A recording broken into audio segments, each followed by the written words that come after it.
Hello, everyone, and welcome back. We are live. We are live. I was going to say happy Saturday, but it's actually Friday, February 24th. I've been off all this week. If you guys probably haven't noticed, I didn't go into the hospital this week. I actually was preparing for this very important next step in my career. So I've been focused on that primarily for most of this week. I am exhausted a little bit. I definitely was exhausted yesterday. I was definitely exhausted, but I'm a little bit rejuvenated. But yes, all this week, y'all, it's just been a long journey for me. And I'll come back and give you guys an update relating to my development as a licensed psychologist. That's a whole separate video. In this video, I am going to respond to an email I received from a Black man. He doesn't identify himself as a bull, though he has some bull curiosity, right? Let's put it that way. He's curious about cuckolding. He had a lot of questions in his former email that he sent me. And I made a video entitled Black Bull Questions Interracial Cuckolding. You guys can go check that out. But he sent the first email February 14th. Wow, 10 days. Look at the universe. But he sent his first email February 14th, 10 days ago. Wait, was that Valentine's Day? I don't know, because I don't celebrate holidays necessarily.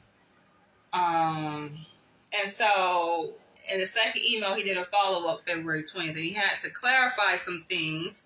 He had to get some straightening. I'm just like, okay. So let me get my incense going.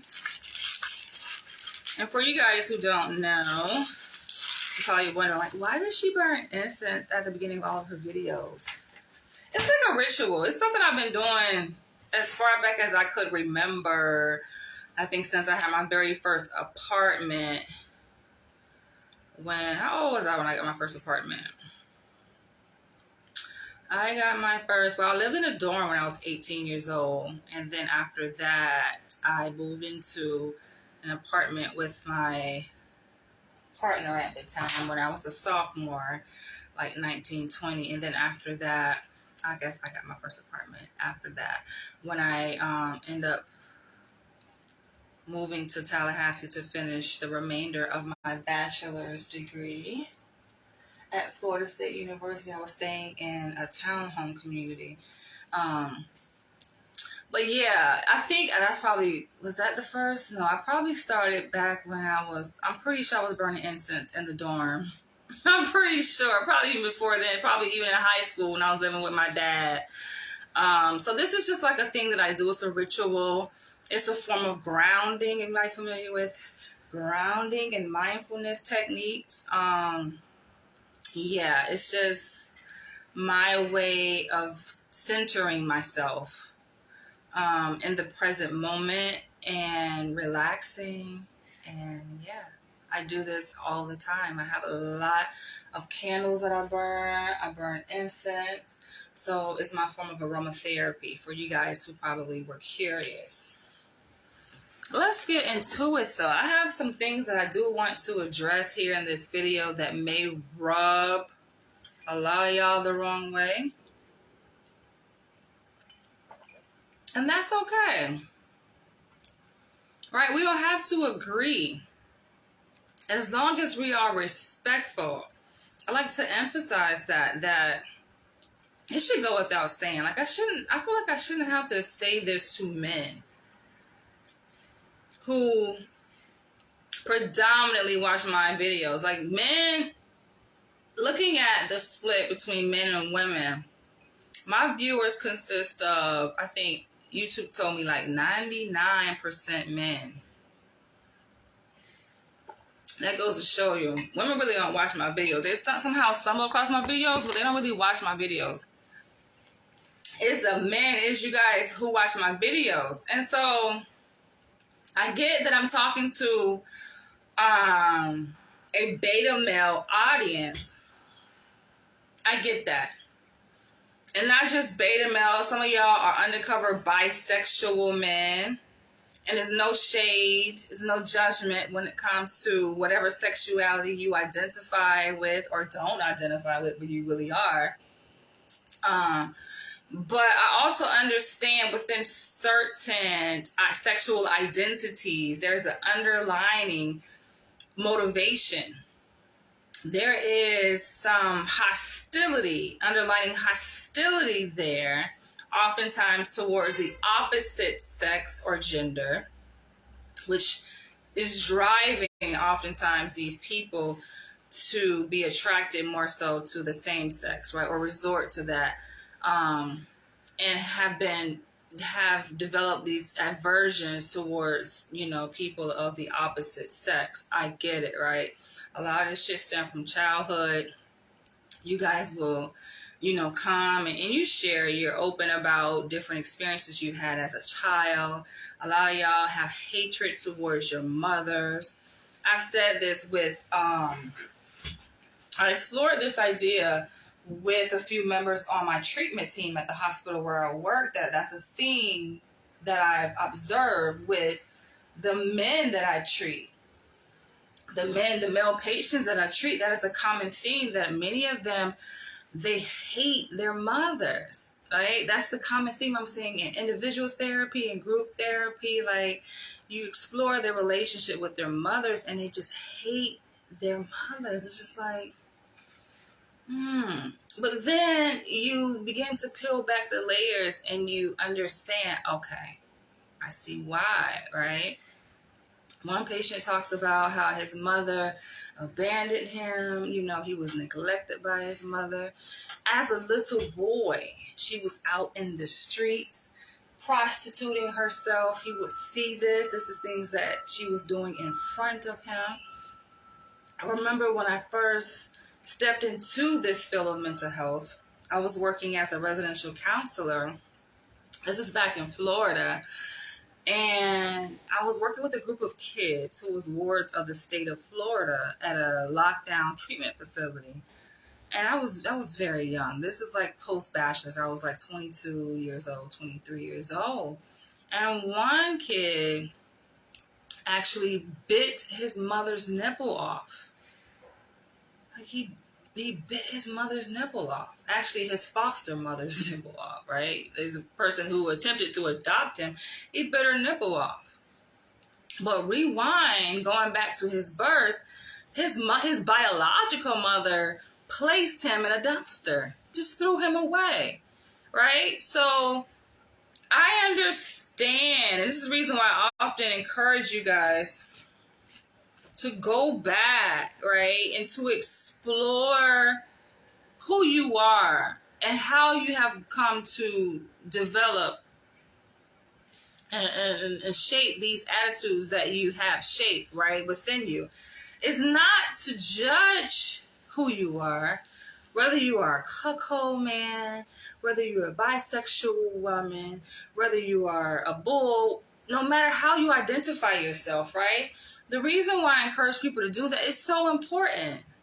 It sets the stage. It sets the context for looking at these things, right? Because like I said, oftentimes these affinities, these fantasies that you openly express to me, right, and in these emails that you want for me to talk about publicly, these things are driven by oftentimes subconscious experiences, right? Like these experiences that you have gone through have created these subconscious attitudes, realities that you aren't fully aware of, right? So this is why I encourage you guys to go back, because it comes out, right? The moment that you experience a disagreement, right, or you feel somehow rejected by me, it comes out. It's so telling. And so as a psychologist, as a person who studies human behavior, I can't help but see right through you guys, right? It's like, because this is what I do. That's just like an auto mechanic, right? If a person is very familiar with working with parts of a car, right? Like a well-trained, a very well-experienced auto mechanic can just listen. You can hear sounds of a car and know what's wrong with it. They can sometimes smell it. Like they can just smell it and know exactly the particular part of the car that is wrong, that needs fixing. Right? It's the same thing. It's just like I have much experience in working with people who have suffered tremendous amounts of trauma that they didn't deserve. Right? That they haven't quite come face to face with either in their adult life. Right? And this is what it means to be an adult. This is what it means to grow up, right? To take responsibility, right? You acknowledge that, yes, this happened to me, right? But then you see what has happened to you. How is it still impacting you? Because there's so many layers to it. It's not that cut and dry, right? So when I come to you guys and I share my deep felt honest perspectives on these various topics, and I do it very unapologetically. I do it from a good place, a very sincere place, but I see certain reactions that I receive, and I'm not going to go into it, but looking at my previous video, what prompted me to do my previous video talking about the hostility of all these beta male cuckolds, right? And how you guys were in outrage and this deep anguish towards me, which was clearly, obviously disproportionate to the trigger, right? Disproportionate to what I said in my video, right? That somehow triggered you guys and got you in this outrage. It's like, I get it. It's not about me. It's really never about me, right? Like, I am just the interface for which you guys are interacting with. But whatever you bring to the table, whether it's positivity or negativity, drama, hurt, pain, fear, insecurities, that's something you already have within you. It's already there, right? What I'm discussing here in my videos is just, it pulls it out. Whatever is in you, it's going to pull it out. That's just who I am, and that's what I do professionally as a psychologist. I take pride in that, in my ability to be able to pull those things out of people, right? And to see, aha, who is this person really? Because you can't hide who you are. You can try to pretend to wear a mask, wear this facade, and disguise yourself, but who you are is going to come out. It's going to bleed right through. That dark coat that you are wearing, that you are masking your true self under, is going to come out. I am not offended necessarily, right? Because I have the ability, first of all, I know who I am, and I said this before in my previous video, like, I know who I am, right? And I have very thick skin. I'm able to separate what you are and who you are, and whatever has shaped you to become who you are, from my own feelings, right? And reactions. Like, I stand firm in who I am. Right? So I am not so much as impacted in the way that you may think I would be. But I get it, and I have to preface this video by saying this, right? Because I get that certain topics and the things that is talked about in my videos would attract a certain audience of men.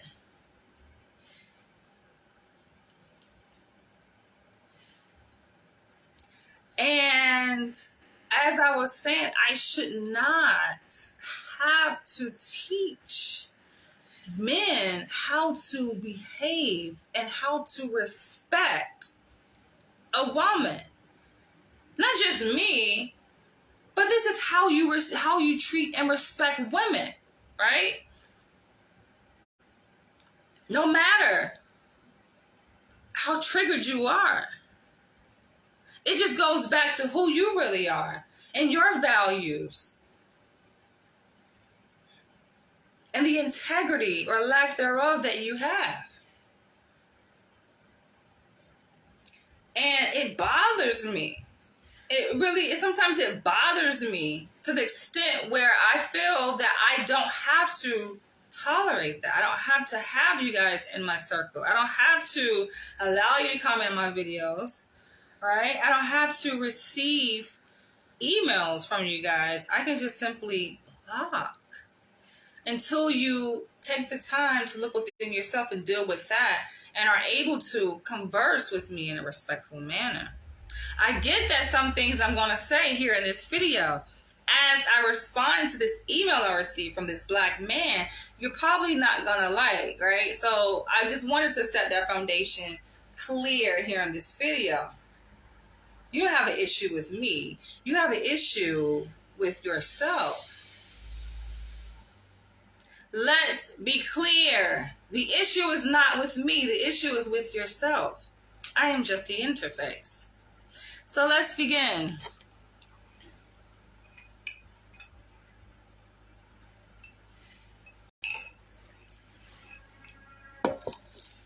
As I always say, that my videos are definitely for a mature audience. Mature just doesn't only mean 18 years of age or older, but it's mature in your way of handling things and responding to things and taking responsibility, right? And not projecting blame. And this is what I was wishing that did not happen, because I understand that there is construction outside my window. And it can be very distracting, so I may elevate my voice, right? So that you guys can hear me, right? To kind of cover up and speak over this loud construction noise outside my window. All right, so let's begin. He says, hello. Watch the response. Let me first thank you for replying. He says, also, I think I wasn't clear on something. Like, I didn't consider myself as a bull. I am not actively trying to have sex with white men's wives or getting them pregnant or whatever. Emphasis on actively trying. So, I get it. This person clearly is in the beginning phases, right, of his coming out. And I receive a lot of emails from men who are at various stages, right, of their sexual identity, their sexual expression, even though they are men, right? One may assume that, okay, by adulthood, you would think that a person would have reached the final stage, right? The epitome of who they're going to be sexually. But absolutely no. You know, oftentimes it is adulthood when that person begins to explore their sexuality. And I say that sexual exploration is really self-exploration. But they're just beginning to explore who they are and how they want to show up in the world, even in their 30s, even in their 40s, right? It's unfortunate, but, you know, it's like due to the socialization of our society and these strict rules and expectations and mores that are imposed upon people, right? People are afraid to just step out and be who they truly naturally are. You know? They fear judgment. They want to be accepted. Naturally, we all do. But naturally, we all just want to be accepted and validated. And it's just like, you know, the scariest thing for a lot of people is to do that, is to be who they are in the face of opposition, in the face of rejection, right?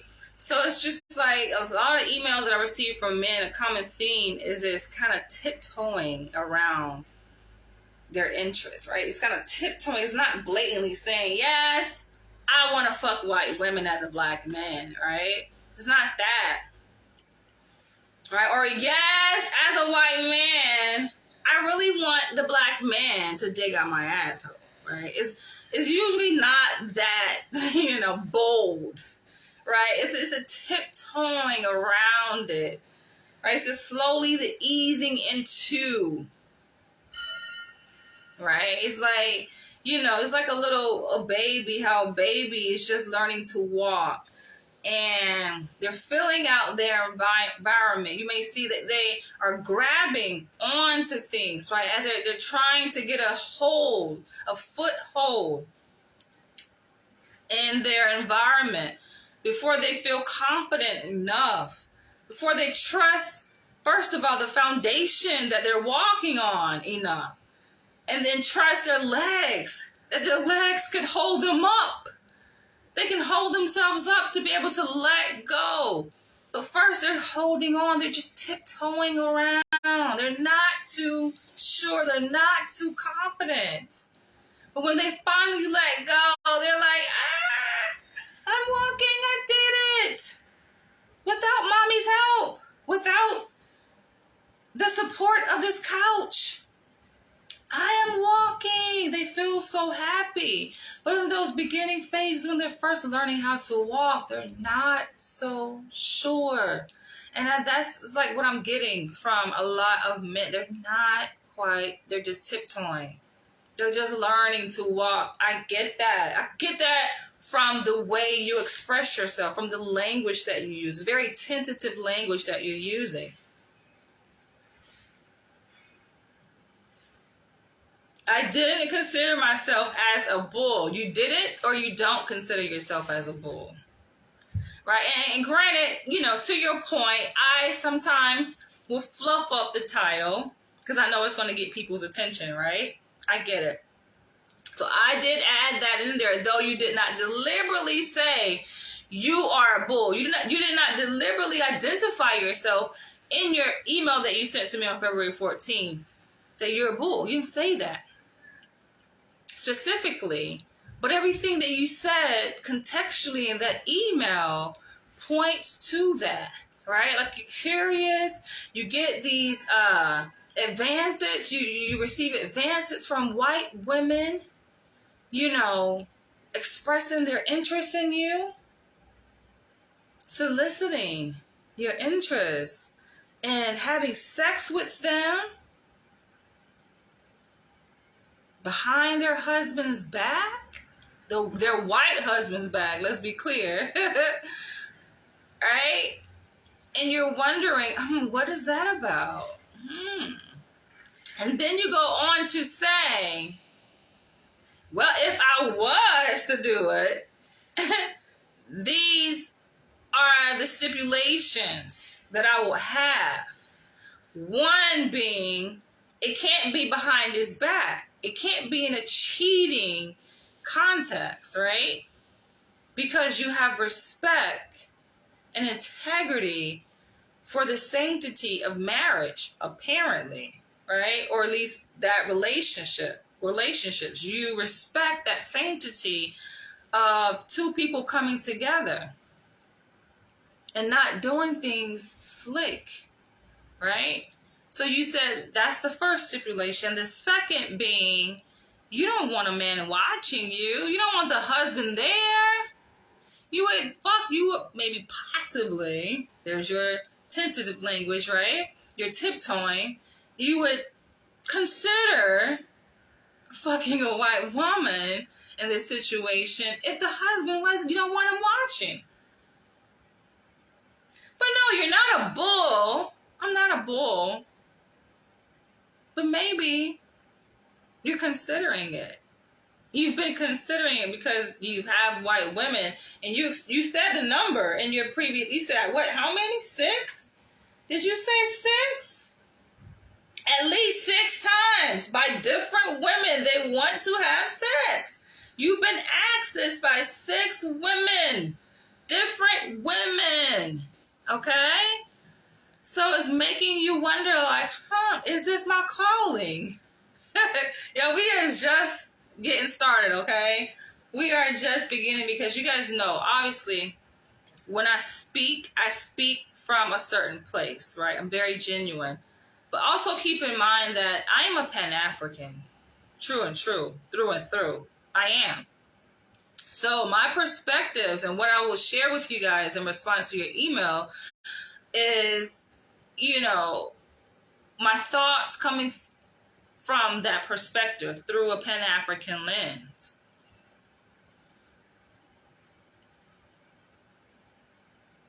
I do take a political stance on a lot of these different topics. So just let's be clear with that.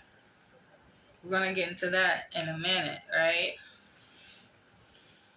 I am not actively trying, he says, to have sex. That's more of a passive approach. I'm not actively trying. But they come to me, right? I'm not saying I'm turning it down either, but I'm not actively trying. Okay. To have sex with white men's wives or getting them pregnant or whatever. He says, I didn't mention something like what brought all this about. Recently, I started taking college classes again to finish up a degree I started 20 years ago, which kind of points to his age, his relative age, right? We can assume that he's probably in his 40s if he's saying that he started a degree 20 years ago, right? Let's just say he started 20 years old, right? Could have started 18, right? But in that range, I would put him at around about, it's my age, right? I'm 39. That would put him around about his late 30s, late 30s, 40s. He could have started a degree 25. So that would definitely put him in his mid 40s, right? But we get an idea of the age of this man. He doesn't specifically state his age. He says, I had to retake a psychology class, and we have covered some different topics like equity, equality, and justice. The teacher also teaches some sexuality studies. I came to class early and sat through part of her classes and learned about sperm wars, fertility rates, and very interesting things. Okay. And that's my thing. It kind of reminds me as he's talking about this, and this could be a completely made up email, but it sounds legit, okay? But it's kind of sparked, my love for learning again, right? Like it took me back there, and I haven't lost it, clearly, because, I have a whole PhD. I just earned my PhD in 2021. But I've always had this love for learning and just being in the classroom. I know like there are students who hate school, right? They just absolutely hate it. I was the opposite child. I loved learning as a child, right? My mom didn't have to force me or to coerce me or to discipline me into learning and going to school. That's something I did naturally by myself before I entered school. This is a little aside, but before I entered grade school, I remember I had my own room, first of all, and I had a bunch of dolls, teddy bears, and shoes. And so what I would do, I would organize a classroom where I would line up my shoes in the form of a classroom as chairs, right, in the classroom. And then I would sit each of my baby doll or teddy bear in front of a shoe. I would have my notebook, right, my lesson plans, my attendance. I named every single person, every single teddy bear and baby doll. They all had a name, right? I had my attendance sheet. This is what I did, y'all. I'm talking about this. I'm like before school, right? Before I entered school. And even when I started school, too, I will continue to do this. And I wrote their names down on the attendance sheet. Yes, I was reading before I started school. Yes, I knew how to tell time before I started kindergarten, right? This is just what I was taught, right? And I was watching Sesame Street and Barney, and yes. So a lot of kids know how to read before they start school. But that's just what I was doing. And my first book, actually, as another side, was the Bible. My dad introduced me to the Bible, right? So I read the Bible through and through, cover to cover. Like, before I could learn how to read, I was reading the Bible, okay? But, yeah, I would do that. And I would call their names, and I would have whole lesson plans. Like, I was young. This is what I would do. And so it goes to show, like, I've always had this fascination for learning, appreciation just for knowledge. You know, when a teacher is speaking, they say when a teacher speaks, a student will show up. I was always that student, right? If a person is saying something that's noteworthy of listening to, and I see that they're teaching something that I don't know, or that's maybe building upon what I already do know, like, I'm going to sit and I'm going to listen. And I was so enthusiastic about that. Like, and when I started school, I was so happy. I was ahead of my class, right?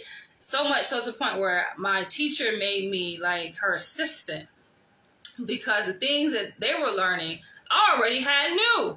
And I would talk so much in my first day. The report that my kindergarten teacher gave my mom was, she is a smart girl, but she has a motor mouth. I can never forget that, yo. Because I'm standing there and I'm listening to, and this is a white woman. I have a picture of her you guys can go check out on my Facebook page. I have a whole album called American Dreamer Book Picks, right? Those are pictures that will appear in my autobiography.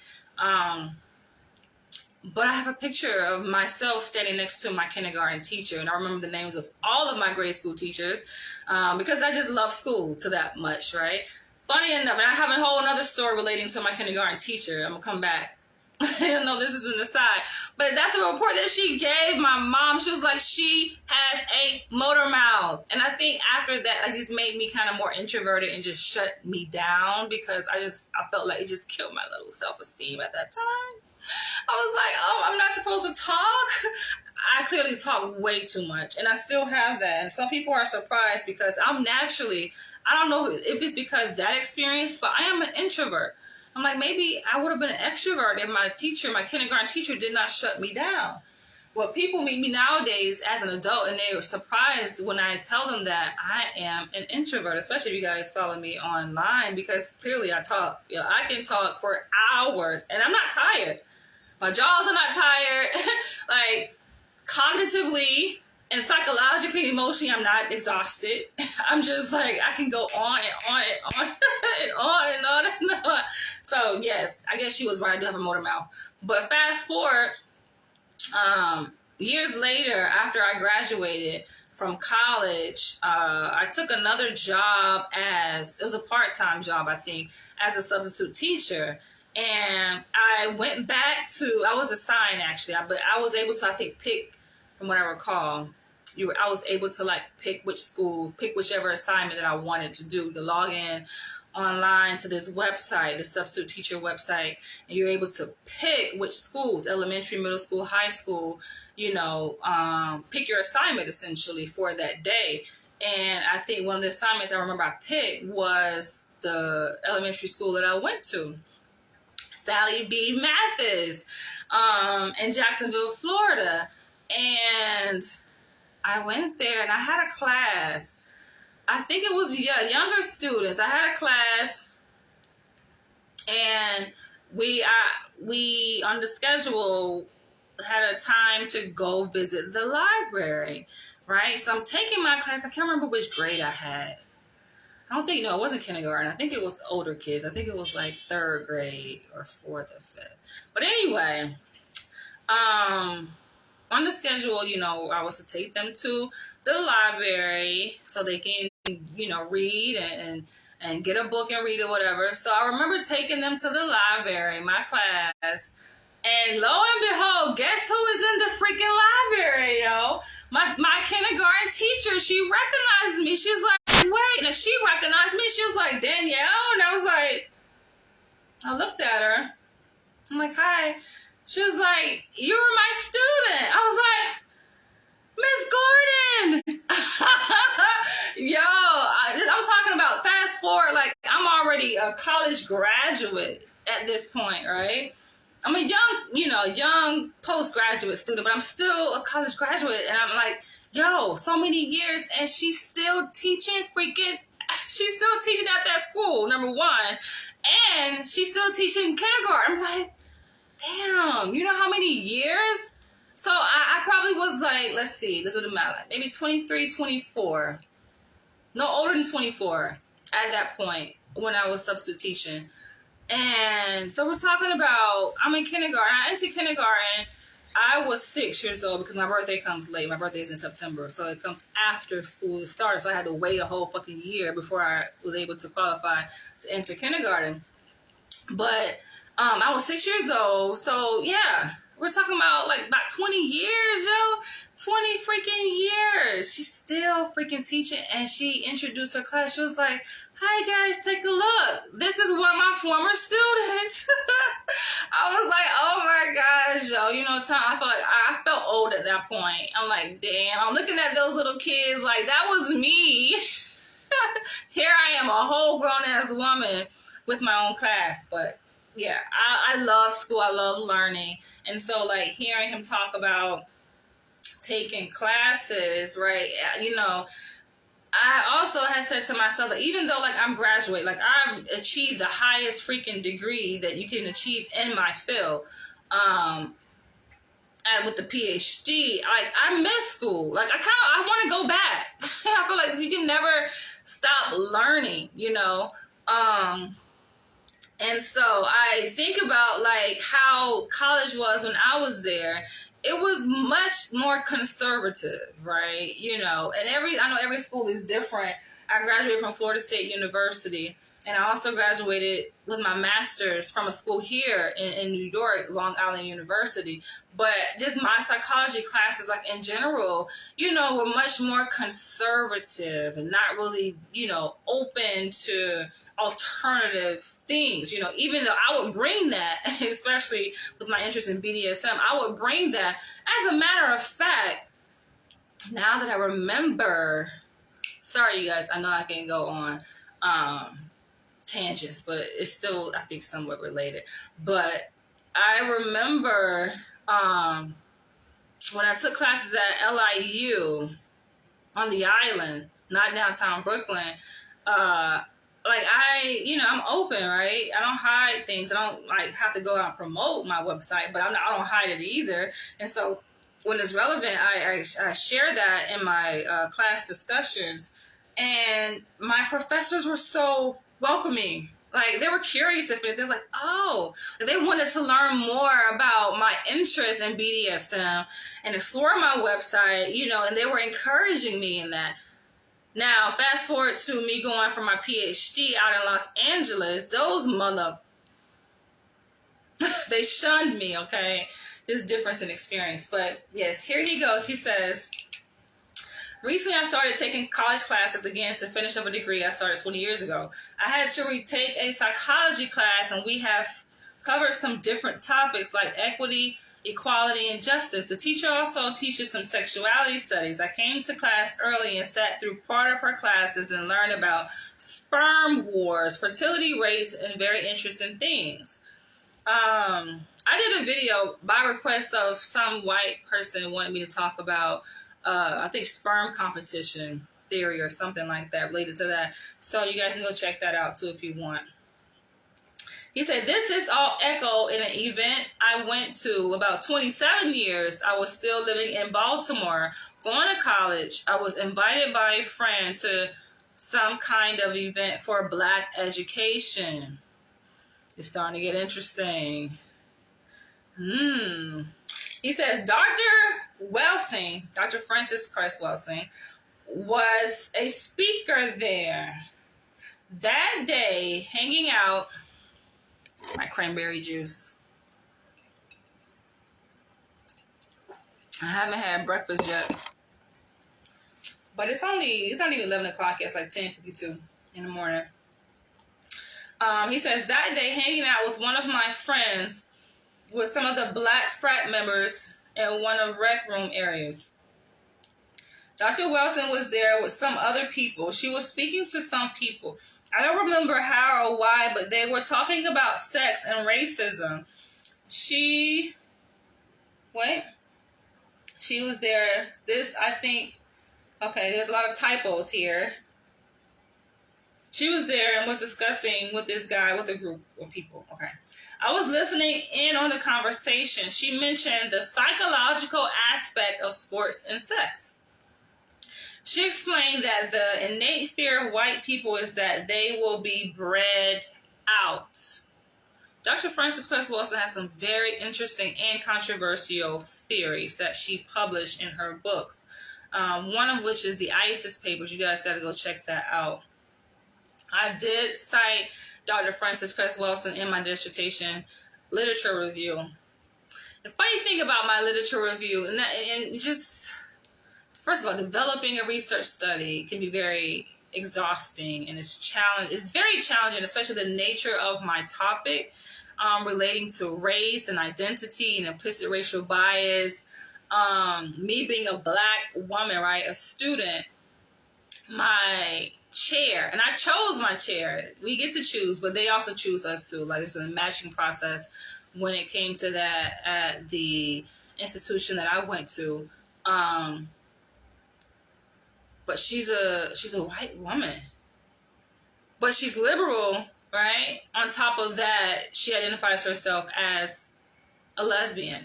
She's actually married, right? She has a wife, and they gave birth to a little baby during the pandemic, actually.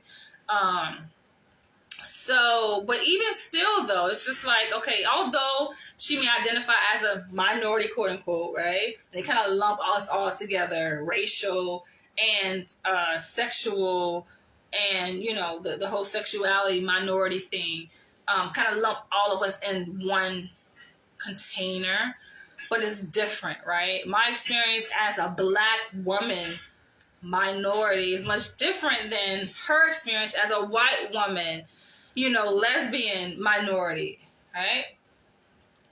And I would like to say that, you know, for us people, we can choose the salience of our different identities, right? Whether it be racial, gender, religious, and so forth. But it's like an unspoken hierarchy, I think, there, especially when we live in a society that is so race driven and race salient, you know. So I would like to say that is race first, regardless of anyone's choosing of their own identity and which identity means the most, right? She's a white woman. Clearly, she was definitely like white. When you think of a white woman, that's her, right? You think of, you know, the typical white woman, boom. Phenotypically speaking, right? I think she had blonde hair. She was like light white. Her complexion was white, okay? Her eyes were, I think, blue, just white. But I liked her, right? So I chose her in my dissertation chair because she was respectful. It just goes down to respect. I can't drill that in enough for you guys who want to be disrespectful because you get triggered instead of dealing with, you know, the underlying thing of what's going on inside you that made you triggered by something I said. You want to send disparaging emails and you just end up on my block list, right? But she was very respectful as, you know, a woman, sensitive too, which I appreciated that in working with. She was very sensitive. I could talk to her about my perspective and she was there, right? She was all ears, you know, she not combative or anything like that. She just provided that space for me. However, though, she's still white. That's the thing, that she's still white. So it's just like, you know, we can't neglect the things that we bring, right? The characteristics that we just naturally bring, that we have been shaped by our own experiences in life as a black woman or as a white woman. It's just there, right? We all hold within us these biases. So I remember like the whole literature review process. That shit was hell, yo. I just feel like the whole process, not just this literature review, like the first step, you know, obviously is choosing, you know, what you're going to research. And then once you've chosen a topic, the constructs that you want to study, for me, it was implicit racial bias, Black identity, and acculturation. Then you have to do this extensive research, literature review, right? And oh my gosh, talking about revisions after revisions after, like, it was so many revisions. I just felt like, listen, how about you write the fucking shit, right? You know, because I felt like I was losing my voice in my literature review. So I've said this before that, of course, my dissertation is published in the academic journal that all dissertations are published in, right? Nationwide. But that's just one version of my dissertation, right? Like, I feel like that's not the true essence, right, of who I am as a Black Pan-African researcher. You know, because I feel like it was watered down. Like, I feel like it was just stripped, which it was, right? Because, you know, it's kind of through, obviously first, like, the first draft was through my lens, but then, you know, it's filtered through her lens, right? Through her revisions, you know, and some of her revisions were warranted, you know, like grammatical things, and just keeping to the standards of writing research, right? But then I felt like it was subjective too. Like, some of the revisions were just her subjective biases that she held, and obviously she kind of imposed upon me. And, you know, the thing about revisions, like, when you receive edits, it's like, okay, you're working with someone, you know, you want to accept their edits, right? That their recommendations. That's just like if you go into therapy, your doctor or your therapist is recommending, okay, this, that, and the other, certain techniques or approaches, you know. I think if you have a respectful relationship, then you accept those recommendations, right? That's just my take on it. So I would adhere and address all of her edits, like, you know, and so I felt like, damn, it wasn't really warranted, you know, like, what the fuck, I want to say it this way. You know what I'm saying? I can give examples, but I'm not. And some things that I had, like certain things that I quoted, I cited from people like Dr. Frances Cress Welsing, Dr. Joy DeGruy. Like, I know she was like, what the hell? First of all, it was her first time seeing this stuff, right? You know, these theories and the research coming from these Black women, psychiatrists, you know, psychologists. And she's like, this is the first time, imagine as a white woman, it's your first time hearing about these perspectives that we talk about with Dr. Frances Cress. Was like, right? It's like, what? You know? Not even to mention, of course, this is a Black writer, this is a Black author, this is a Black scholar behind it, you know, which, you know, and I just think it's funny. It's like the irony to it, and it's something that I'm still kind of grappling with, you know, even having my PhD, but this is definitely something that I wrestle with working on my PhD. It's like being in this context, right? Attending, you know, this PWI, which all institutions now like to tout themselves as being culturally inclusive and culturally sensitive. However, it's like the biases still exist, all right? And so that's what I get excited about, like pointing out those biases that exist, that people, those implicit biases, people are not aware of. They're just not. I dealt with that, y'all. I can write a whole book on the institutional racism, the discrimination that I receive, and these implicit racial biases that were there. They were very apparent in my relations with these white professors and administrators at my school. Y'all, I went through, yes, I would say hell. It was hell. I'm glad it's done, right? But it's just like, how can y'all, right? The contradiction of y'all to tout this, but meanwhile, you're still upholding, you know, these very racist westernized views. But anyway, he said, I was listening in on the conversation. She mentioned the psychological aspect of sports. She explained that the innate fear of white people is that they will be bred out. She mentioned something that I can see happening now. The lesser they become in control, they lose in some areas of, they become more violent in different ways, right? So they overcompensate, or they compensate for the lack thereof. If they feel they're losing out, or they feel like, their fertility rates are low, right? This is just evolution, right? This is inherent within a person's need for survival and to preserve their race, that you will find any means necessary to do that, right? If you perceive, on a conscious level that your race is under biological attack. No matter what race you are, that's just inherent within human nature to do that, essentially, right?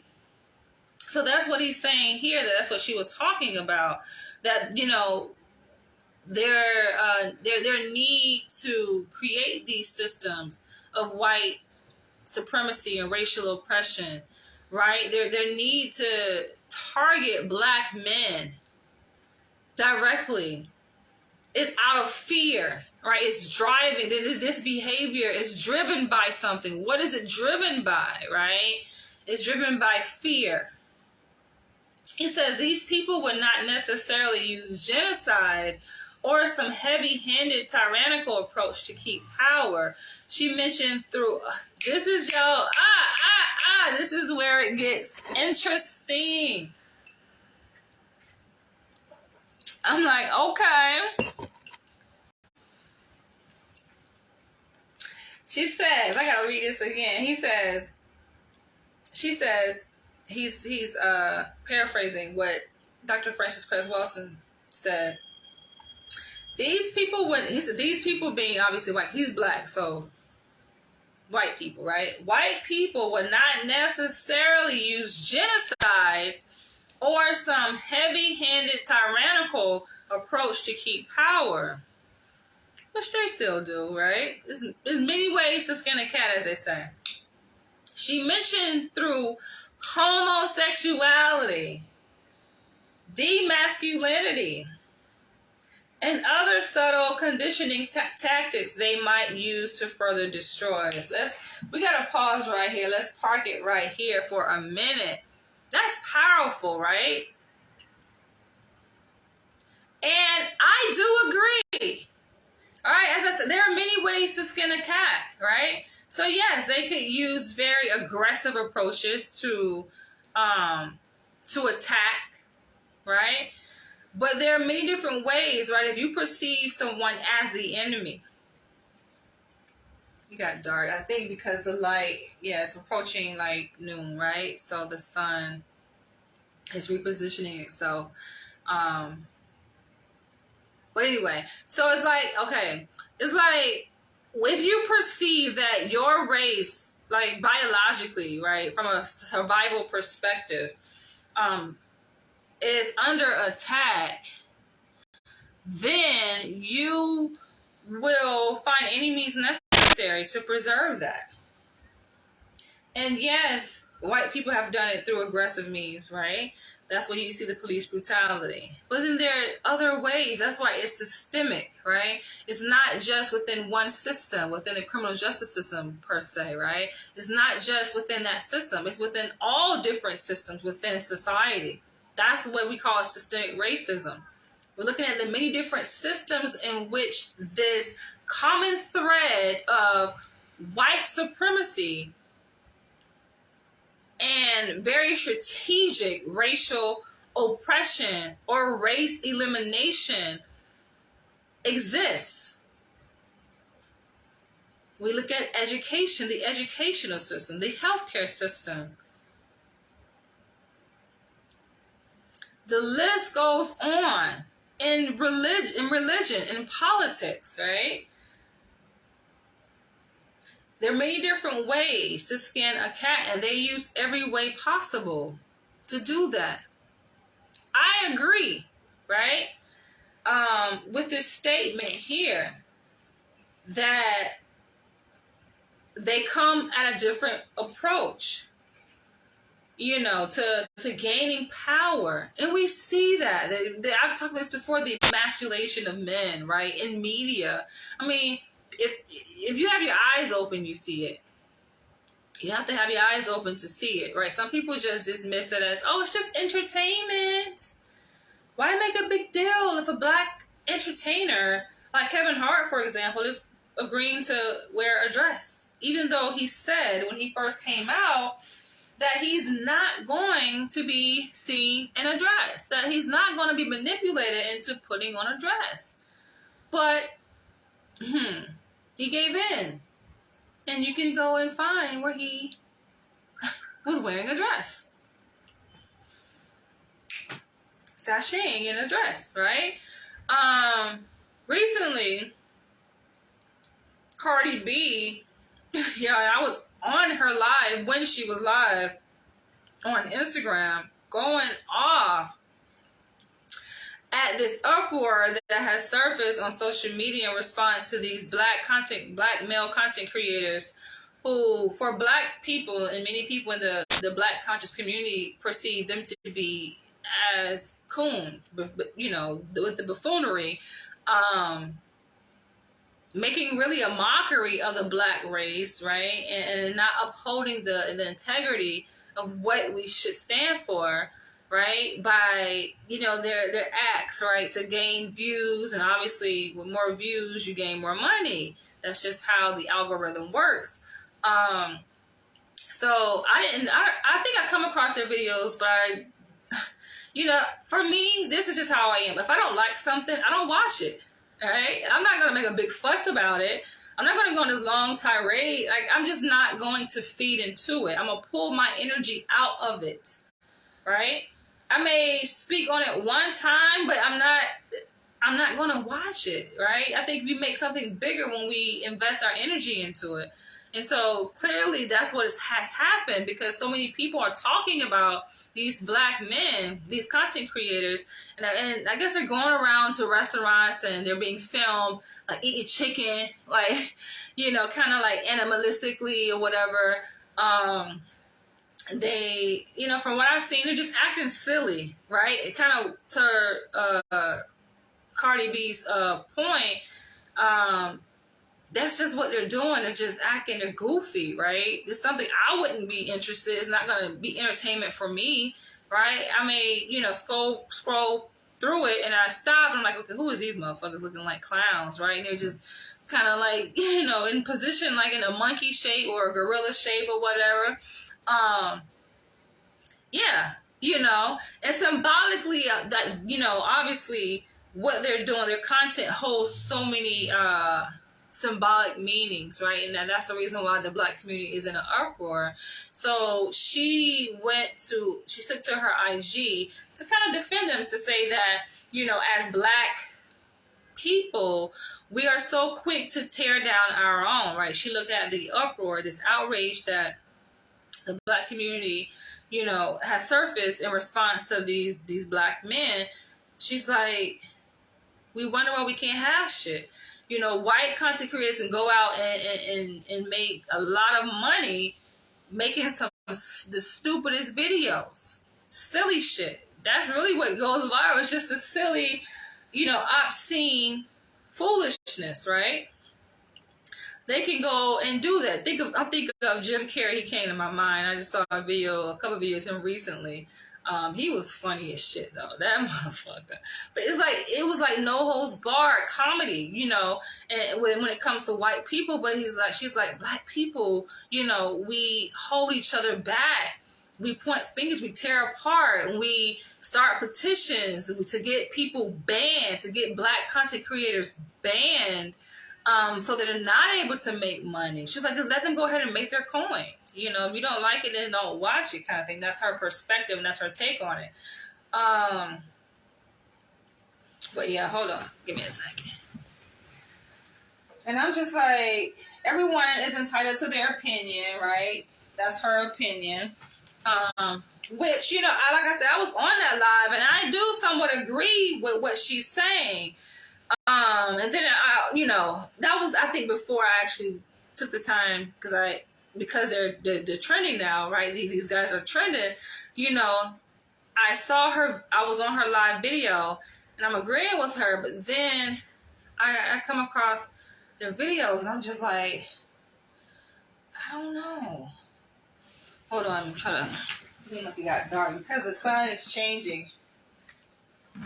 I'm like, I don't know if I quite agree. Because they are cooning, you know, we would call it cooning, right? And essentially cooning is when black people, they just make a mockery and a fool of the black race in exchange for attention or approval from white people. They do this in front of, you know, it's like you do this at the expense of making us look like a goddamn fool, fucking up our reputation or our image. The image is everything, right? You do this from the millions and millions, and you know your videos are going to reach millions and millions and millions of people, right? It becomes a poster for our community, like a representation of this is who we are, in the face of white people, right? That's essentially what the term cooning means, right?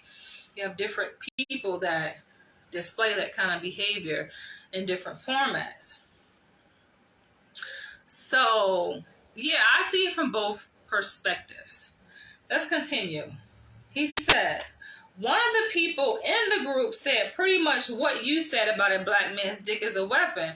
So, when I mentioned that a black man's dick is a weapon, I am quoting, understand that, and I referenced that, right? But he keeps going back to say what I said. Yes, I said it, but I'm quoting Dr. Frances Cress Welsing, which I spoke to that.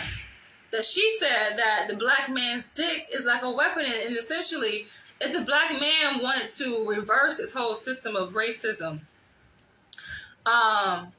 they don't have to pick up guns and go and kill white people. They can just go and pull out their penis and have sex with white women, and that would dilute the white race, essentially, right? The black man is a dick in that, and the black man's dick is a weapon in that form. It says, this guy mentioned that he knew of a guy who was associated to the Nuwaubian Nation organization back in the 60s and 70s. Apparently, an organized group of black men and black women would befriend some white women and attempt to get them pregnant. I don't hear about that part. I ain't hear about that part, right? They were pretending, but I don't put nothing past, you know, groups of people, especially like cult-like behavior. When people stand firm on a certain belief system, like anything is possible. They truly believe, okay, this is how, you know, we could overcome white supremacy, you know, and if enough of us do this, then, like, if you truly believe that, you hold on to the belief that, okay, this is the route to do that, by impregnating white women. And I'm going to talk about that too. I have much to say about that, right? Though I have agreed with that statement. Like, okay, yes, that could be true. Just because something is true, though, and it holds weight, doesn't mean that it's free from negative outcomes. It can still be detrimental. So, yes, while in fact, you know, a black man impregnating a white woman could be diluting the white race, it still comes at a detriment to the black race. And I'm going to talk about how it is a detriment. And it comes with negative outcomes, right? In doing so, it probably should already be evident too. But yeah, to say that they were doing this back in the 60s and 70s, the Nuwaubian Nation, which I actually just was watching some of their videos, but the Dr. York, you know, and his son, I was following him for a little bit, but his son is a little bit too cocky for me. He's very young too. I'm like, damn, this nigga is young. This son is young. And the only reason why I came across his son, because I was following this tribe, which they call a cult. And this woman that was a part of that cult, she left that tribe went to follow York, Prince York, which is Dr. York's son. And so that's how, I was following the Prince York, the younger son. Which I'm still in contact with this woman that was part of that cult. They call it carbonation or whatever. I know there's a lot of stigma attached to that particular cult, but I think the principles that were taught, which are often overlooked when people go on their whole tirades about, it being a cult, it being a sex cult, and all this negative attention that it's getting, they don't really highlight. And they were actually in the news because a cult leader, he's in jail now. This motherfucker is locked up in the DeKalb County jail in East Atlanta, Georgia. But they don't really highlight it. Even the news media, when the news came out, they actually raided the house that the cult lived in, and they seized that motherfucker, right? When the news media came out, and they were on different news stations across Atlanta, they don't highlight, the positive. Like it's steered, like the narrative is steered, is skewed, which kind of lets you know it's clearly biased. I mean, it don't take a genius to know that media is biased. And though, yes, in fact, there were some things that I did not agree with that was happening in that house, within that tribe, right? It still had certain positive things, right, that is worth noting too. How they eat healthy, right? And then they had certain good intentions, right? And the 5 sciences that were taught, grounding and quantum physics and melanin and what else? I think biology, and it was another one I can't remember. But the principles of that, right? So when he's talking about the Nuwaubian Nation, there's a lot of different, tribes or organizations, or they may call it cults, because people, kind of are really encouraged in a way to everyone believe the same thing, right? The same principle. And so the term cult has a negative connotation, but when you think of it, it's just like America is a cult. Christianity is a cult. There are a lot of cults, that people are subscribed to. Islam is a cult, if you want to define it in the same term that you define these other cults that, have emerged, in response to just people wanting to create a sense of community, and a sense of protection, and, with good intentions initially. That's usually how cults start out, with good intentions. And then what usually corrupts cults is the fact that the leader has so much power, right? It becomes like this God sense in a person. They leverage so much power from the members, and then that power then is abused. So that's how most cults become corrupted in that sense. If only the leader with so much power, right? Because they have so much influence over the people that subscribe to the tribe or the cult.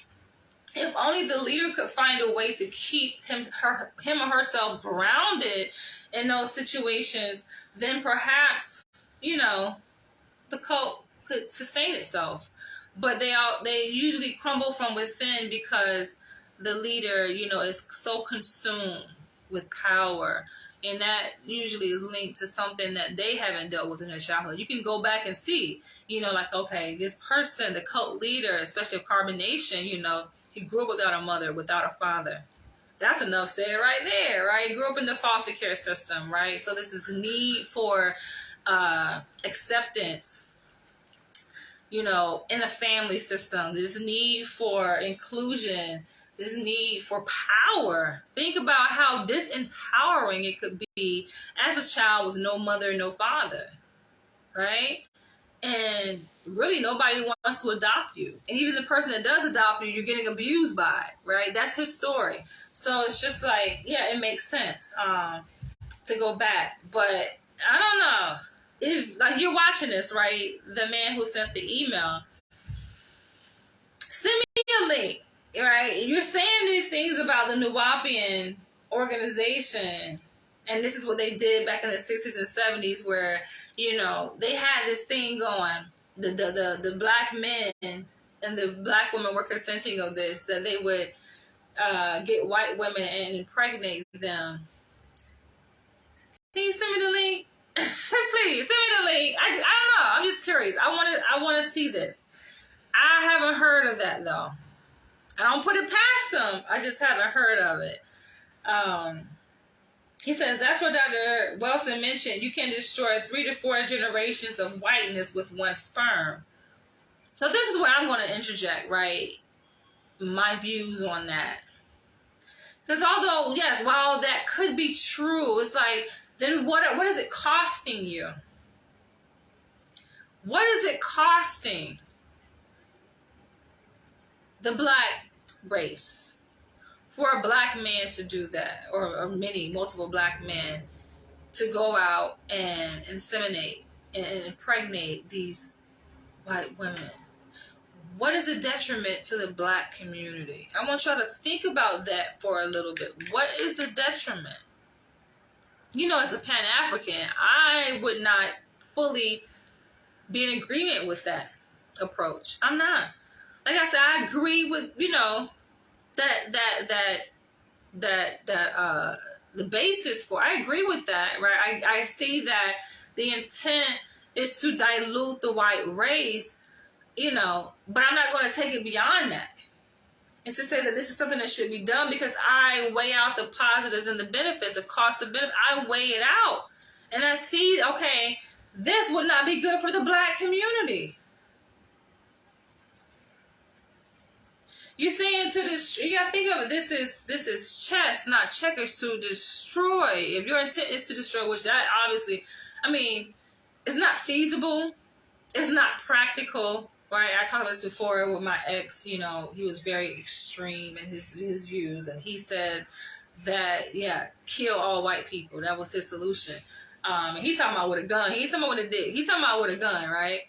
In fact, he was the one who brought this whole idea of cuckolding, which at the time I didn't have a name for it in my mind, right? But he's the one who brought the idea in our discussion when we were dating, saying that when he was in the military, he had superior officers that would approach him and ask him to have sex with their wives and offer him money to do so. And he'd be like, he turned all that shit down. That's definitely not his thing. And so we broke up in December 2017. And fast forward, when I was living in Los Angeles, I think a couple years later after that, that's when I made my very first video, Cuckold Men, right? And just exploring different alternative sexual lifestyles, which I'm open to and always, you know, talking about, right? Keyword talking, right? Sometimes I'll get confused, think that this is where I actually live. No, I'm not practicing cuckolding, but this is something I'm open to talking about. My interest is in BDSM and submission and bondage and spankings. That's my forte, not cuckolding necessarily. So that's where my first video, Cuckold Men, sprang from, just exploring those alternative sexual lifestyles and being reminded of when my ex-partner brought that to a discussion, right? But going back to impregnating white women as a solution for racism is like, no, sweeties. And there's so many reasons why, right? And thinking about, okay, what is it doing for the black race? On one hand, yes, it could partially, and I think very in a small sense, not in a major, massive sense, but a small imprint, small, you know, because how many people are going to actually do this? And it being, let's look at it from a perspective that they're thinking idealistically, right? And these are black people who are essentially black nationalists. They're about the unity and the advancement of black people, right? But to say that you want to destroy your enemy, per se, you know, or the white race by doing that.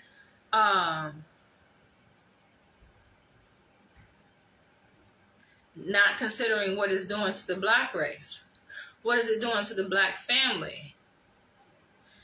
And I'm going to even take it a step further, because I think that there are people, there's many different sides to look at this, right? There obviously are black men who are dating and married to white women,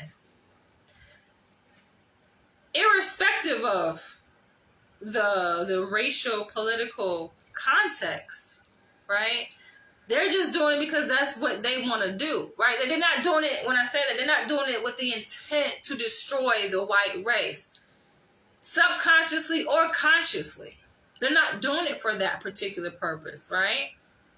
If anything, they're doing it because they want to fit in.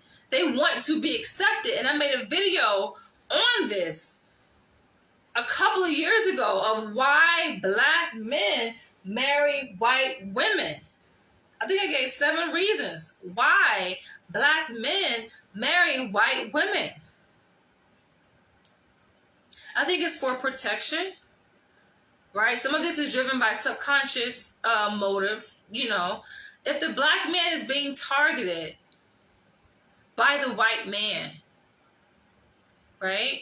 And you may think that, wait, how could he protect himself, right, from the white man if he's sleeping with the white man's counterpart, right?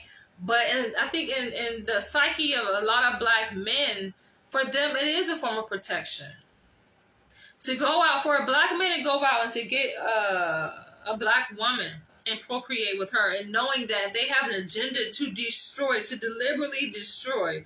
Some of this information that I'm saying here, I'm going to say going forward, y'all, it might go over a lot of y'all heads because y'all haven't studied it, right? And I see that from especially a lot of outside white viewers, people who are not indigenous to America. Like they don't even live here, right? They may have visited, right? And you want to claim American, but you're not really attuned to what's happening here in America on a historical and political front. You're just not, okay? So you don't really have a place in this conversation. So you just sit back and try to observe and try to learn some things, right?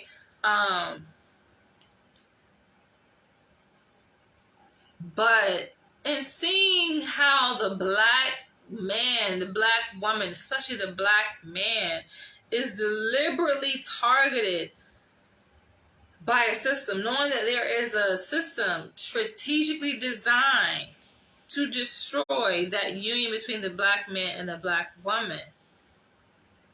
Yes, for a lot of black men, them dating outside their race is an attempt to preserve their race. It's chess, not checkers. Right? So some things is not as cut and dry, as linear as one may like to think. You have to think about this thing in a dynamic way. It's a way to preserve their race. And thinking of statistically, are they more likely to survive being a black man with a black woman, or being a black man with a white woman? Right? It's not just the woman, it's what the woman represents. The white woman represents survival, right? What the black woman represents could be threat, right? It could be drama. You know, it could be child support. We're talking about the psyche. We're talking about perspectives, right? This is all in the mind here, right?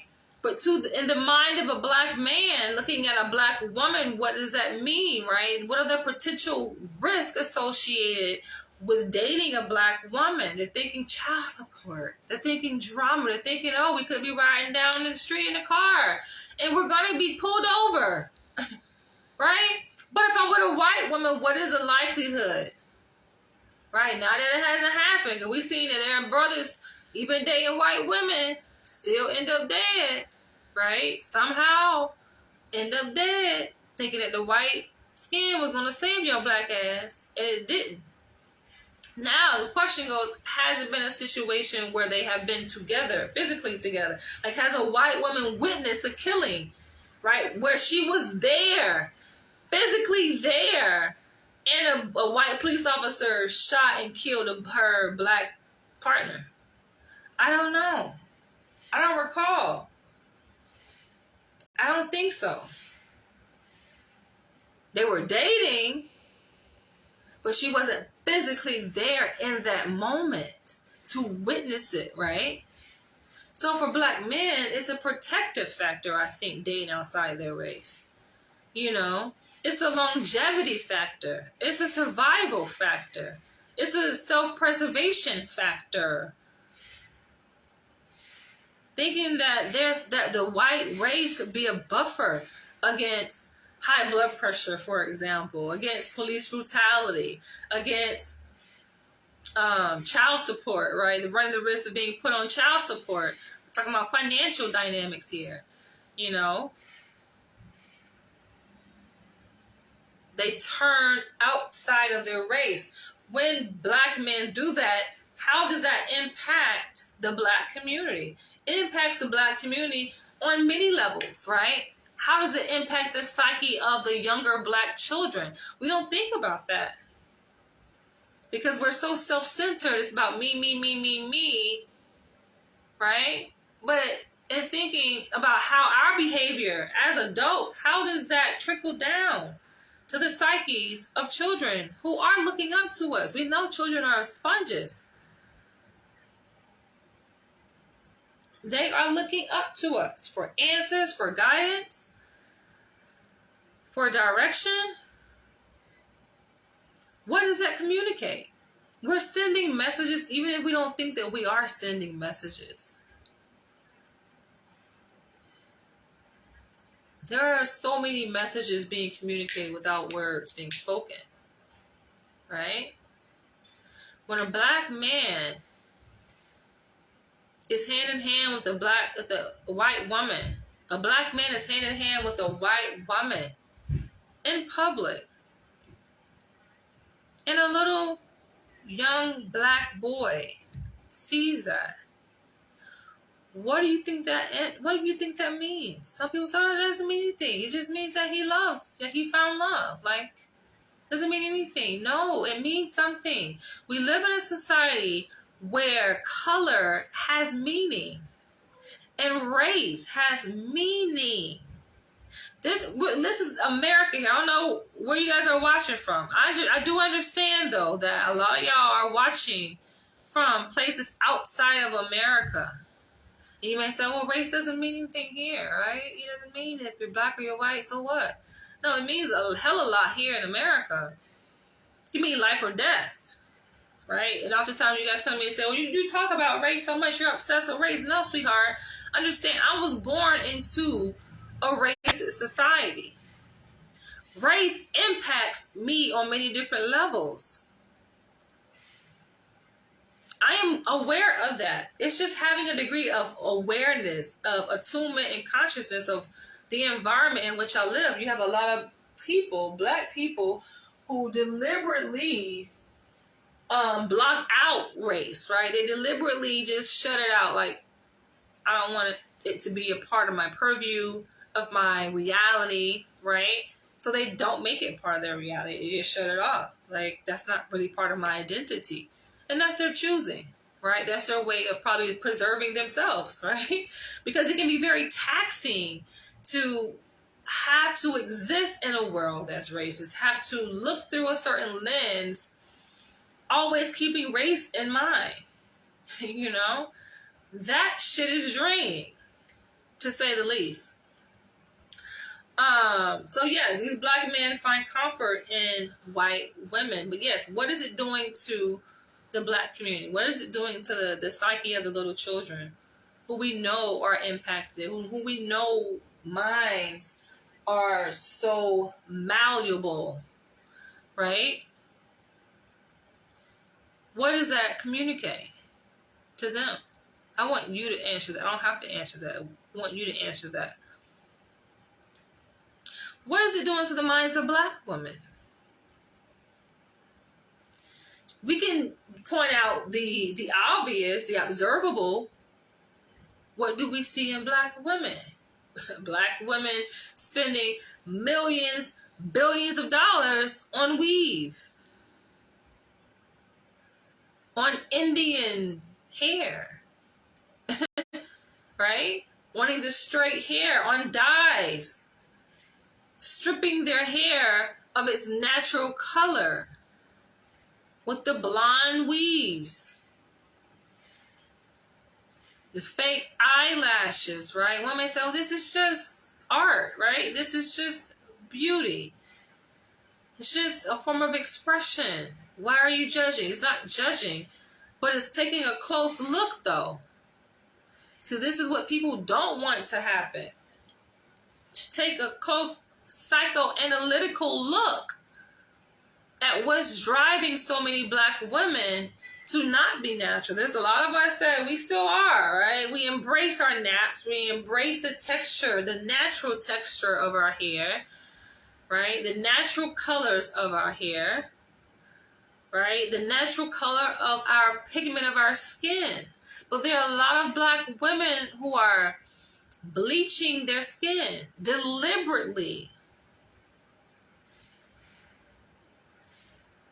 This has crossed over and impacted black women internationally. This is not just within America. You look at within Nigerian culture. They're ashamed to admit. But yo, I made a video on this, yo. What is going on with the skin bleaching with Nigerian women? I came face to face with, like, it's one thing when you scrolling and you looking at video, you seeing it, right? Like, dang, happening to our culture. But when you come face to face with this in person, in real life, yo, I like to shop in Brooklyn sometimes. I think I was on, is that Flatbush Avenue? And I go inside this store that was selling African clothing. It's owned by this black, Nigerian woman, right? And I'm shopping, and she's just drawn to me, my beauty and all of that. She's talking, she's commenting on how I look, and she's wanting this connection. But I can't help but look at her, right? And I'm just like, I'm looking at her skin, and she's telling me about her skin. Like, I asked her, I say, you bleach your skin? Because it's at the point where it's just like, it's painful to look at. Like, what are you doing to yourself? And she's like, yeah. But she's so frank about it. She's like, I do it because this is what they like, with my regular skin, when my skin was dark like yours, and she's trying to be like soft about it. Like, you can be real with me, baby. I got thick skin. But she's like, men didn't like that. They don't like the dark skin. They don't like the dark skin. They like the light skin. They like the light. I'm just like, but baby, you don't have that though. Right? You're trying to lighten your skin. It looks terrible. And so I'm looking at her face, and then I'm looking at her hands, because she had gotten to her hands. She's like, I'm still doing my hands. I'm looking at her hands. I'm just like, you're harming yourself. That has to be painful, physically and psychologically, yo. The fuck? I'm just like, that's not what's it. And yo, my spirit, was so disturbed, okay?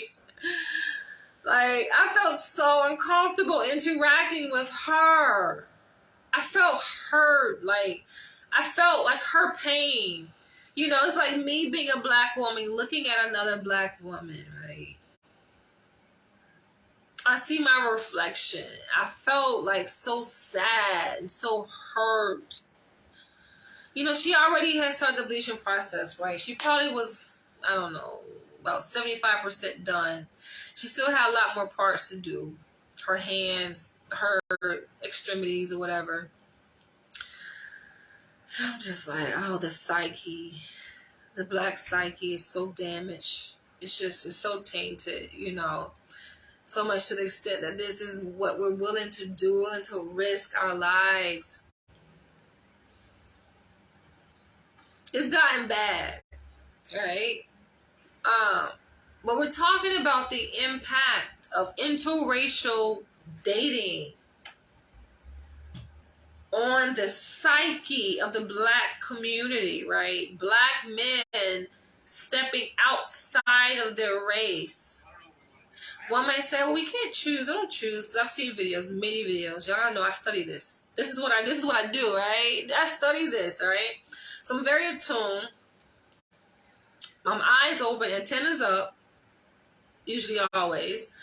And I've seen many videos where you have Black men come to their own defense and they're just like, oh, well, this is who I fell in love with. You know, this is just who I fell in love with. I can't control who I fall in love with. You choose, though. Marriage is a political, deliberate decision. And you have to understand that when you make that choice to date and marry outside of your race, you're making a political decision. Very deliberate. And you have to understand the impact of that on your own community,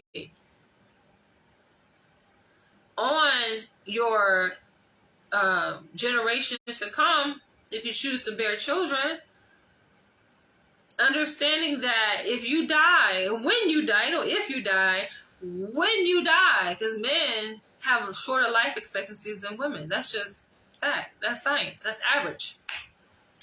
That your inheritance will go to who? Not the Black community, right? It's going to go to a community outside of your own, a community that often oppresses and participates in the racial oppression of your community. That is what you're choosing when you want to say, oh, I don't have a choice in who I fall in love with, but you're choosing that.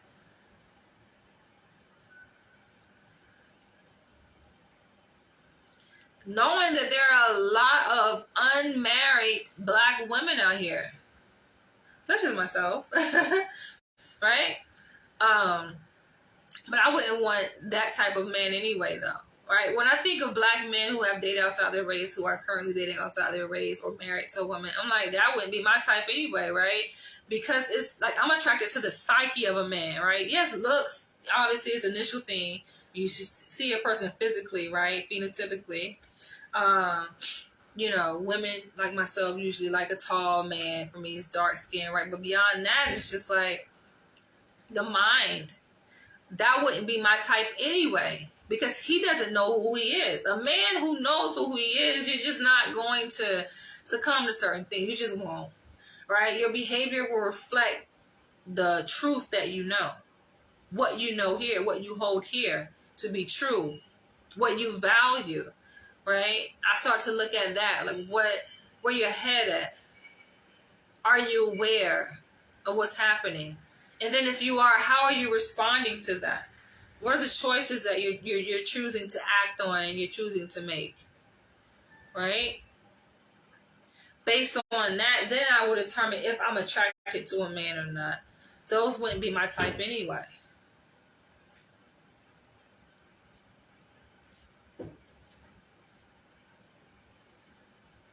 That's where Dr. Wilson mentioned you can destroy 3 to 4 generations of whiteness with one sperm. They know, and I think, I think for the Black men who are conscious, which it seems like, this person, this sender of this email may be conscious, especially if you know about Dr. Francis Cress Welsing, you know what's up, right? You will have some conscious brothers will use that as an excuse for why they choose to date outside their race, right? They're not honoring race fidelity. They're stepping outside of their race. Whether they're aware or unaware of the consequences and the impact that it has on the Black community, they're stepping out and they'll justify that by, oh, well, I'm diluting and I'm killing off the white race. Could you imagine the amount of cognitive dissonance that a person is experiencing?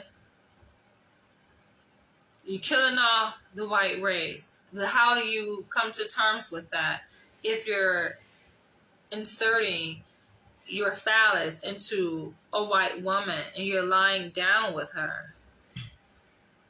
You're being intimate with her. This is where it comes to, do you even know? Do you even know the spiritual underpinnings of this physical connection? Do you understand that? Because you cannot, right? You understand the spiritual contract that you are developing when you lie down with anyone.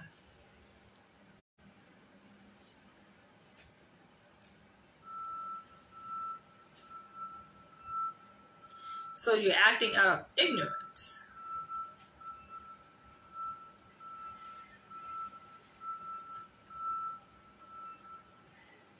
Then if the intent is to kill off the white race and you just going out indiscriminately fucking white women, like, how is that impacting you on an individual level, right? You're putting yourself at risk. Are you not?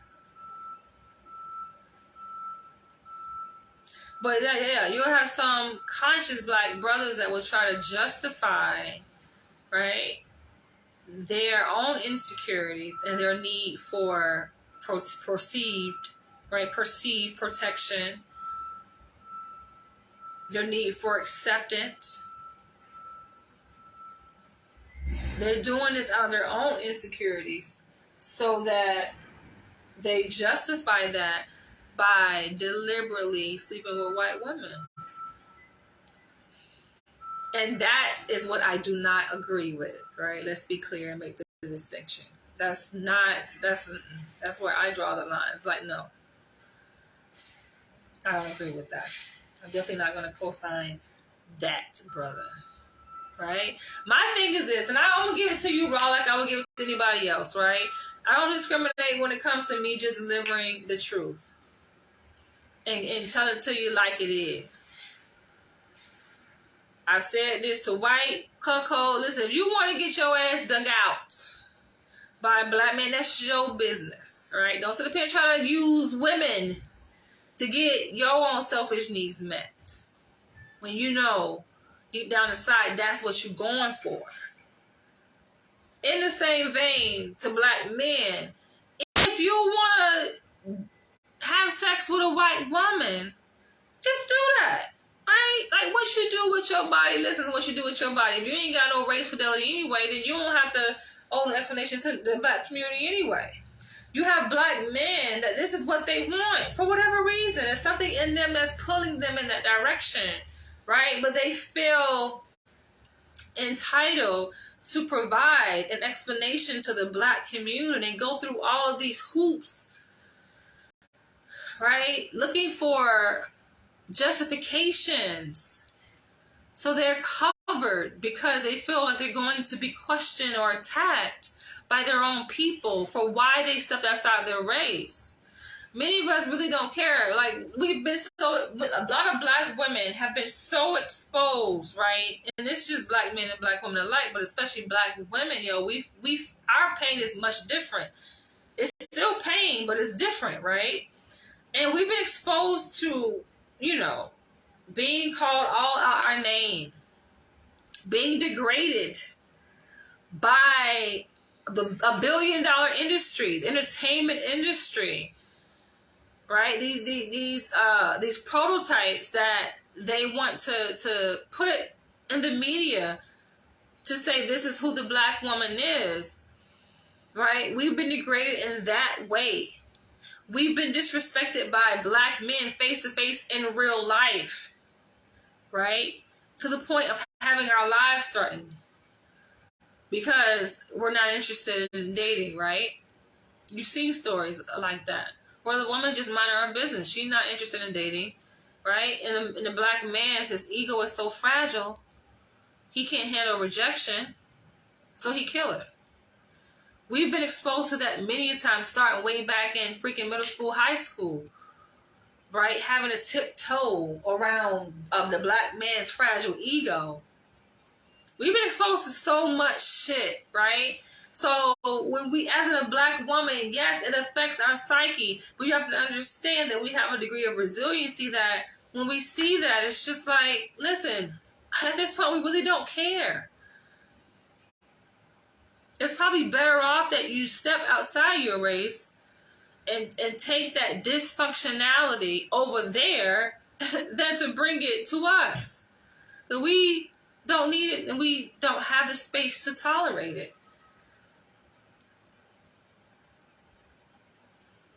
And then the white women that end up receiving that think they struck gold and they've won, not realizing he ain't no better than your own white man. Might be better sexually in the bedroom, but he come with a whole set of baggage. Now you got to deal with that.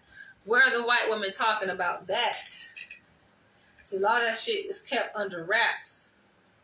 Some white women have exposed the truth and laid it out plain and clear for the world to see what goes on behind those closed interracial doors.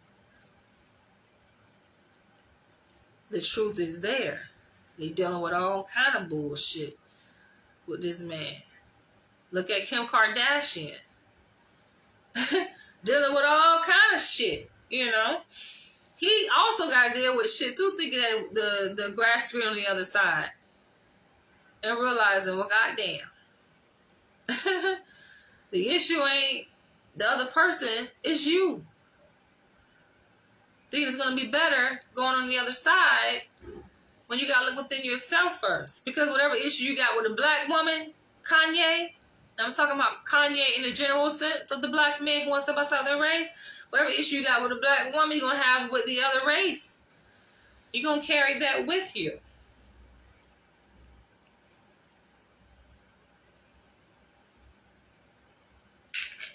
All right, let's wrap this up. They know they cannot compete with us, so they introduce homosexuality and masculinity tactics. It's good that you are aware of this. So if you understand that this whole interracial deal, right, and the cuckolding, introducing the cuckolding aspect of it, where you have white men say, oh yeah, you can come and have sex with my wife. But then what's on the other side of that, right? See, I'm with the truth. Cut and dry. You have people that try to snake the truth, right? And they'll say, well, no, I just want to watch. I want to be there as a white man, but I'm not gay. Don't call me gay. Listen, I'm not here with the labels. I can care less. You are who you are, right? I didn't create the label, but society has attached stigmas to the label, apparently, right? So you don't want to identify yourself as that. So you'd rather be deceptive to say that you're not that because you don't want to own up to all the other garbage attached to it. Being deceptive to try to get your own selfish needs met. You're being dishonest, though. Then what happens? When it turns out that, oh, wait a minute. Not only do I'm agreeing to you having sex with my white wife, but can we take a little step further?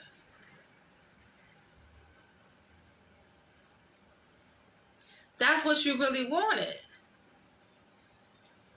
And what he's pointing out is something I've already mentioned.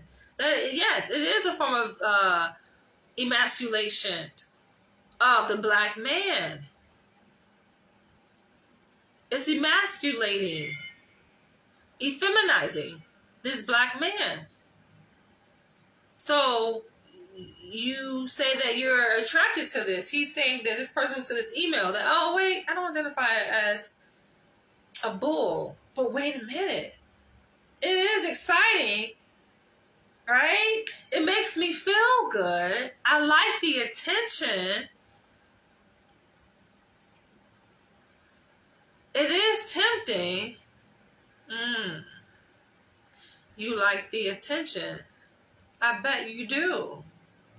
For a person who's looked at as the scum of the earth, the bottom of the barrel, the lowest of the totem pole, I bet this false sense of power and acceptance and importance does tickle your fancies, does get your attention.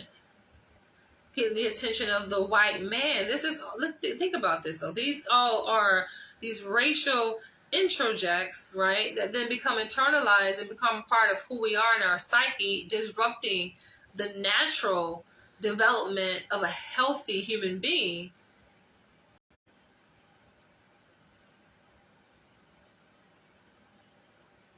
That's why I say it's important to go back and know who you are. Even if it is a fragmented person. Even if it is a person who has low self-esteem. Who don't truly value yourself. Who don't really know where you come from. And don't really know who you are. Even if it is that. But it's important to know that. Right? So you are more calculated in navigating the world. You don't just end up in somebody else's bed, but you know exactly how you got there if you so choose to go that route. Because you have people that come back, and I get emails, I made a mistake. After the fact, somehow a light bulb comes on. The light bulb don't have to come on after the fact. Hindsight bias. It should already be on. Right? It should already be on so that you can make a well-informed decision, whatever that decision is going to be, and you can own that decision because you know what's all involved. You know what's driving you. You know what's driving the other person. You've taken the time to get to know that person. There's no surprises. You can move with intentions. If you end up in a white man's bed and with his fingers titillating your asshole, you know exactly how you got there. Or you end up with your penis inside a white woman's vagina and a white man's tongue is 2 inches away from that. You know exactly how you got there. It ain't no surprise. And you own it too. You take responsibility for it. You know?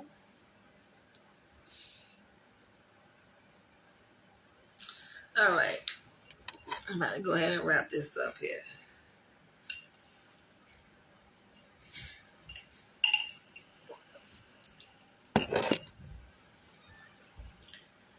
If today every black man impregnated one white woman and one black woman, it would be an even mortal blow.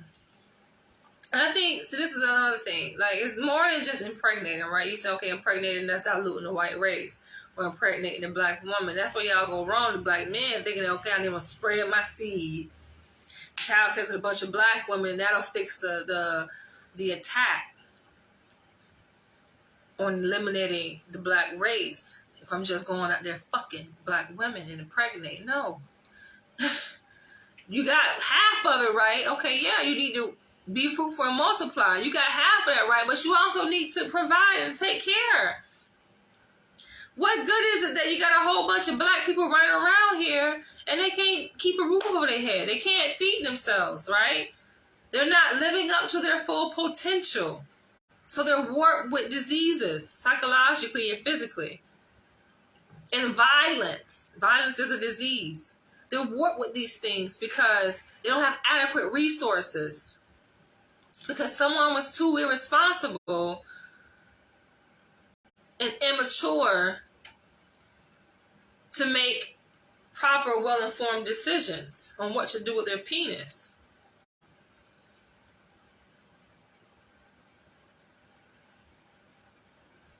That's similar to the perspective that Dr. Omar Johnson holds as it relates to reparations.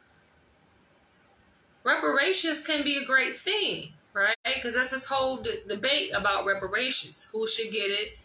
What we should do with the money. But he's saying that it does us no good to get reparations if there's not infrastructure. Because the way things are set up now, If black people were to get reparations, it's just like giving the money to white people. How is it truly benefiting the black community if we're going to take that same reparations money and give it back to white people who enslaved us? Give it back to white people who continually oppress us. They say that the Chinese, the Asian community is excited about reparations for black people. I wonder why. Why is the Asian community excited and petitioning that black people get reparations? Maybe because they got a hand in it too. Literally. They know it's coming right back to them. It's coming back to them. That money is going directly. That money is not going to circulate in the black community. It's going straight to Asian people, straight to white people. So the infrastructure has to be there. If black men are going to go on this mission to impregnate black women, there has to be a structured, organized, well-designed plan on, okay, how are we going to provide? Just going to impregnate the women and, okay, it's up to the women to take care of the children. That's what the black men have done. Not all, clearly. But y'all don't quite understand because you don't have the ability to hold a child, right? So you don't know what that's like. Yeah, you come from mothers, but you don't even empathize with your own black mother who suffered as a single mother. You assume, oh, my mama suffered. She struggled. She raised us, working 2-3 jobs. So they expect the black woman to do that. Their potential mate to do the same thing that their black mother, not even thinking, that's not ideal. That's not how things should be. That's a generational curse that now you are continuing to perpetuate. And the cycle never ends. It continues to go. At what point do we break this cycle and realize, okay, wait a minute. Although we adapted to this, although your parents were able to adapt and made a way, could it have been a better way? Of course, it always can be better. Each generation can always improve upon their previous generation.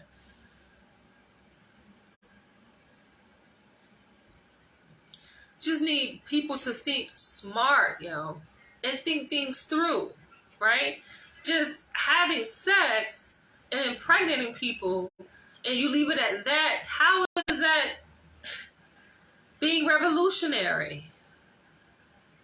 That's what people are doing already now. So are you saying that to try to justify the reckless behavior of black men who are just dropping seeds?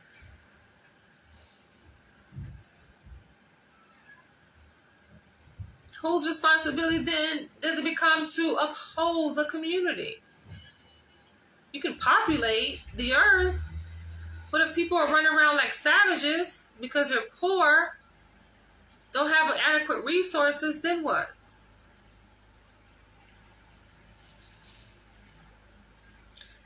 Talking about be a mortal blow. That's just to empower your own broken, fragmented ego, right?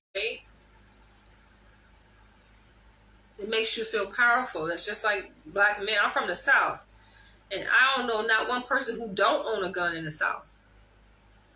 This is what I grew up and been exposed to. Everybody got not just a gun, multiple types of guns. We're talking about young kids with guns, and they think, black people just think that, oh, that's just a thing. Like, that's what makes me strong. I got a gun.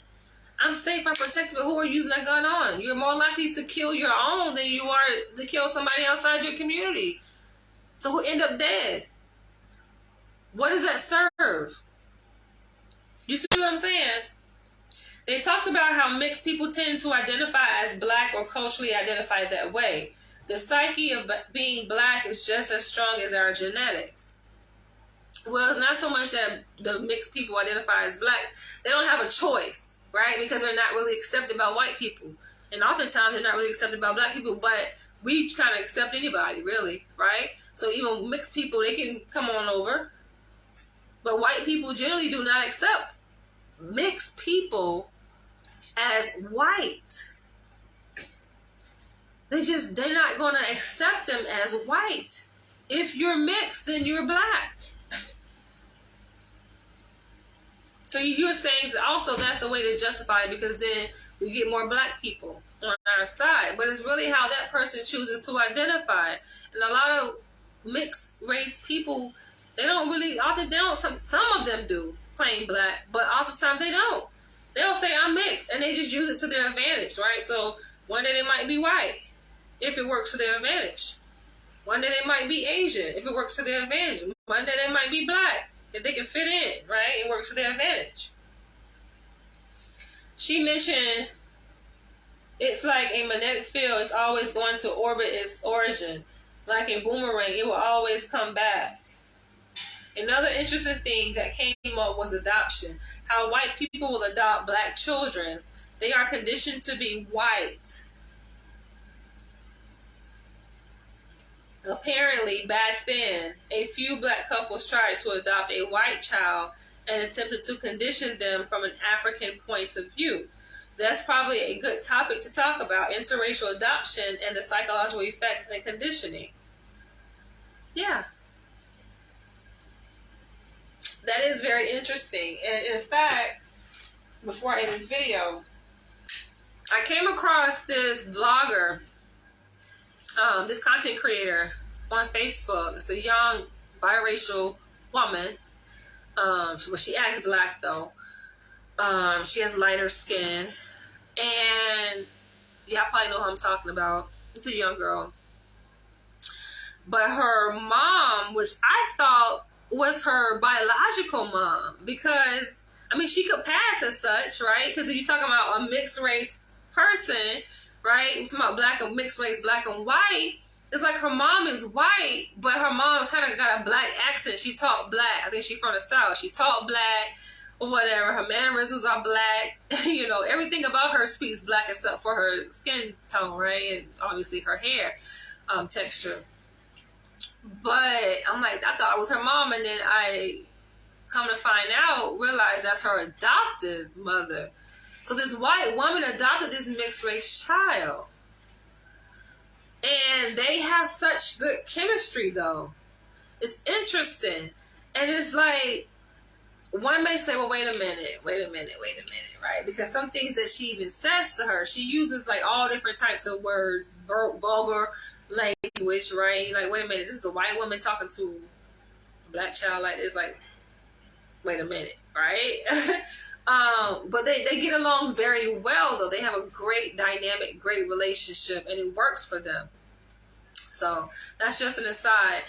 But, you know, when it comes to interracial adoption, that is a great topic. And I may address that. I may. We'll see. I'm going to wrap this video up, but I have to say this. Okay. I've already kind of spoke on this at the beginning of this video, that the disrespect, I have zero tolerance for it, okay? Zero tolerance for disrespect. And I said this in the post that I don't tolerate disrespect. It should be clear, but I really don't fucking tolerate disrespect coming from white people. Because this is what I truly believe, that, listen, this is my space. It's rented space, but it's still my space here. This space here. This is my YouTube channel, my Facebook page. And when you look at the original intent of my pages and my space and my target audience is black people. Being a white person in this space is a privilege for you. You don't have to be here. And in fact, you wouldn't be here if I did not deliberately speak on things that relate to you. I chose that. I chose to talk about cuckolding, knowing that it would attract a very broad audience of people, especially white, heavy on the white. I knew that. I can easily change the algorithm and not discuss anything relating to white people. So much so that you will have no interest in watching my videos. Because I already see that you clearly don't like me. You're leaning on that side where you don't like me. This, I'm not for you.